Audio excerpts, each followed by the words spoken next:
In our final video, we'll touch on some key points to making the most of faster stroke rates, usually above 65 strokes per minute.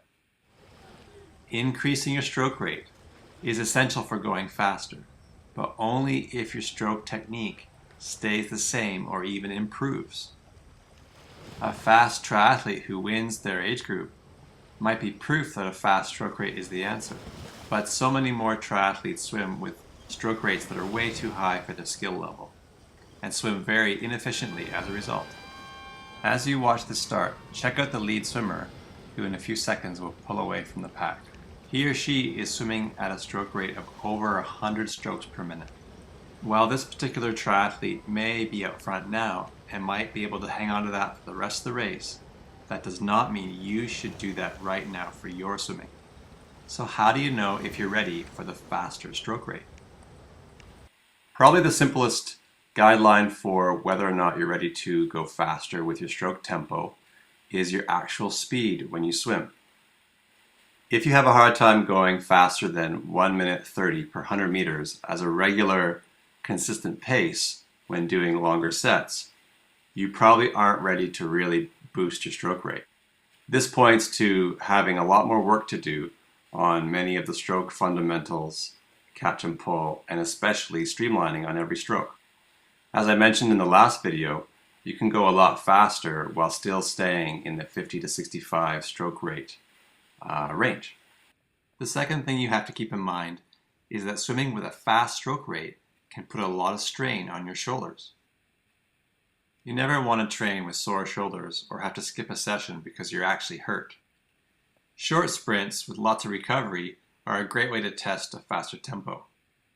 But if you start training at higher tempos than you're used to, you will notice that your training intensity will go way up.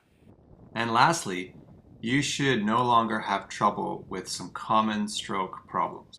Before you boost your stroke rate, you should have fixed common problems like crossing over, dropping your arm on the breath, or slipping on your catch. Those issues will not go away with a faster stroke rate.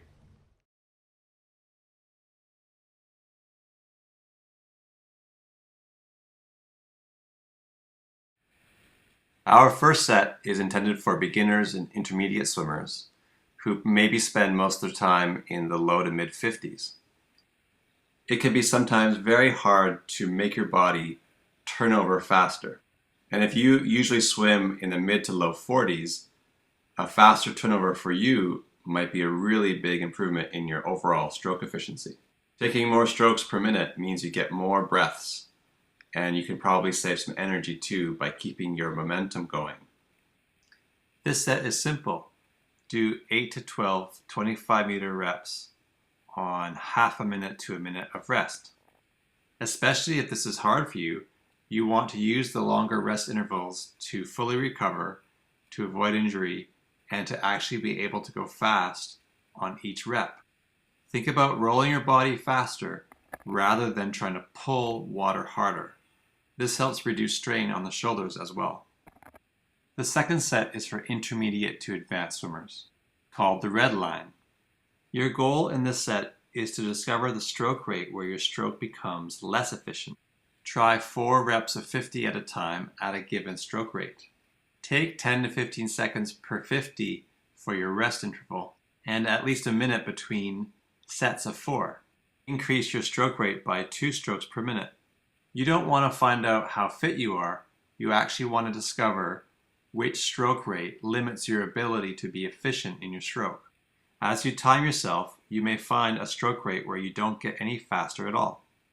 Go high enough and you might even find you slow down. Our final set is great for open water and also for long course pools.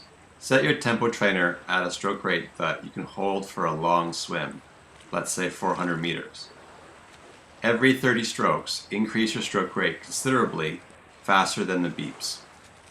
Hold that new stroke rate for 10 strokes.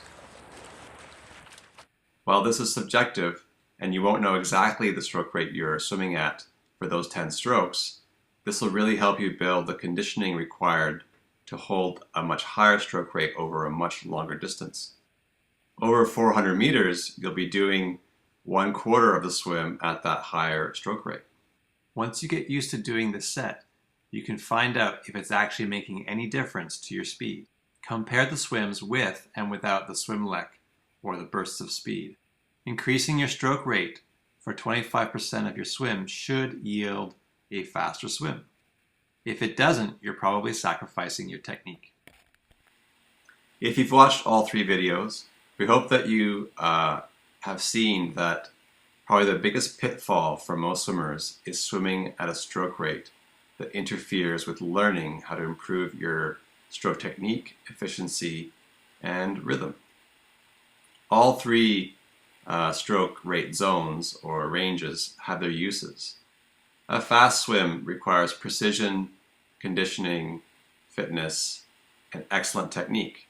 You will progress much more slowly if you only swim at fast stroke rates.